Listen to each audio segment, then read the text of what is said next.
He goes on to say, in fact, the lex orandi of the 19th centuries prior to Vatican II and the Montinian liturgical reform have produced one type of faith. In the 50 years following, it has produced another type of faith, another type of Catholic, the author says. You will know them by their fruits. Matthew 7:16.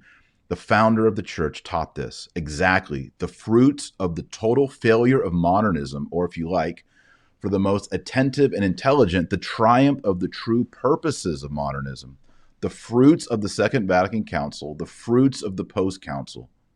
Where did the hermeneutic of continuity shipwreck? It shipwrecked along with mercy in the hermeneutic of hatred. I told you this was hard-hitting, people. This is hard-hitting. For you, those of you that are joining us, I'm reading the article that Archbishop Vigano has asked me to share with you. He has endorsed it, and he thinks it is a lucid and helpful account of what Pope Francis has done with the new motu proprio, Traditionis Custodes. The author then goes on to say the Mass of all time, the traditional Latin Mass, on the other hand, is the exact antithesis of all this. It is disruptive in its propagation, despite all of the constant hostility and episcopal censorship. It is sanctifying in its perfection. It is engaging precisely because it is the expression of the eternal and unchanging, of the church of all time, of the theology and spirituality of all time, of the liturgy of all time, of the morality of all time. It is loved because it is divine, sacred, hierarchically ordered, not human, not democratic or liberal, egalitarian.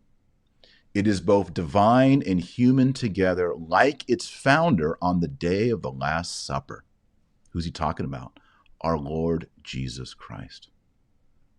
Now, here's a little bit of explosive language. He says, it is loved above all by young people, both the laity who frequent it as well as among those approaching the priesthood, while the seminaries of the new rite, the lex orandi of Bergoglio, are dens of heresy and apostasy, and it is better to be silent about what else? He's talking about sodomy. Let's be honest, we know he's talking about sodomy.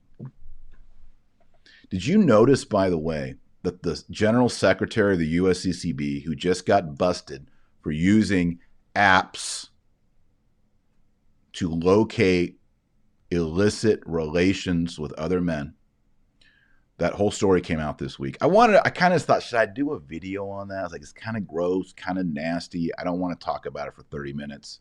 I might say something that's funny or irreverent or bad. Like, I'm just not going to do it.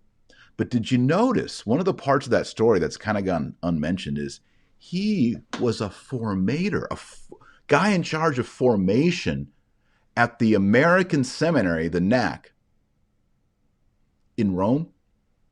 So the guys who are the creme de creme in seminary who go to Rome to finish their seminary in Rome at the NAC, North American College, that guy who's using these apps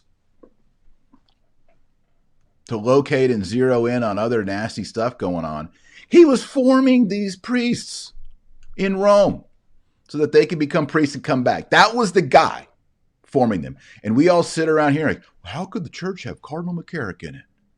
How could there be all this sodomy and all this heresy? It's in Rome.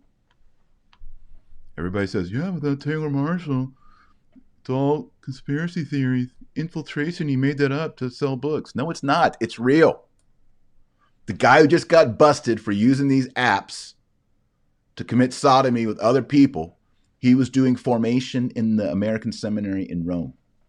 I didn't make that up to sell you a book. That's real. You need to know about it. There is an infiltration in the local diocese, in the seminaries, in the seminary in Rome, and in the Vatican. In 2021, if you deny that if you say there is no infiltration in the structures of the Catholic Church, you're insane. That there is so much evidence week after week Maybe in 2019 when it came out, you're like, I don't know about that. Sounds kind of wild. In 2021, it is obvious. In 2022, it's going to be more obvious. They have this app data, by the way, not just on this one priest. You think he's the only one that was using these nasty illicit apps? No.